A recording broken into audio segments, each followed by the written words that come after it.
implikasyon po na ginawa po ng China yung sa pagbabawal kaya Secretary of Defense Gibo Teodoro and his family, his wife and his son, na hindi na sila pwedeng bumisita daw sa China, sa Hong Kong, sa Macau. Tapos pinagbabawalan rin ang mga kumpanya ng China na makipagnegosyo. No, I don't know whether in a private capacity si Secretary Gibo or because he is nga the Secretary of National Defense. So ibig sabihin ba na hindi pwede mag-order kunyari ng mga bala ang ating gobyerno sa mga China, sa China? Ano po ang implikasyon po nitong pagbabawal? Pangalawang beses na po ito, no? Yung una po si former Senator Francis Tolentino. Your thoughts po? Yeah, so yung travel at business ban, so hindi natin alam kung yan ay in perpetuity ba. So kasi alam naman natin nasa gobyerno ngayon si Secretary Teodoro. Correct. At nung nakaraan si Senator Tolentino din, no, na ngayon ay na-appoint ng Secretary ng DOLE, no, Yes. Department of Labor and Employment. So hindi natin masigurado kung itong restrictions na ito ay mag-a-apply siguro until siguro after retirement ni Secretary Teodoro, kung papasok siya sa business in a private citizen capacity. No? So hindi natin alam. Pero certainly I think these are mostly symbolic.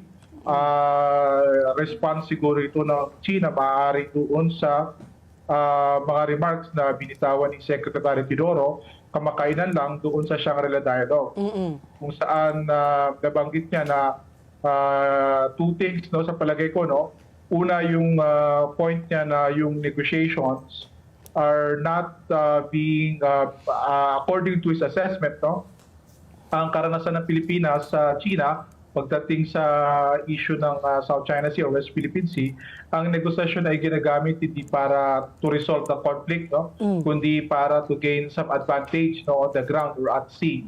Tapos pangalawa, nabanggit niya rin na no, parang something along the lines na no matter how China sugarcoat its aid, no, yung fertilizer at yung fuel aid sa ating bansa, it does not cut the mustard. Yun yung remarks ni Secretary Teodoro. Meaning yung good faith at hindi siya enough, no, para yung developments dito sa West Philippine Sea ay kumbaga ay ma-reassure ang ating bansa.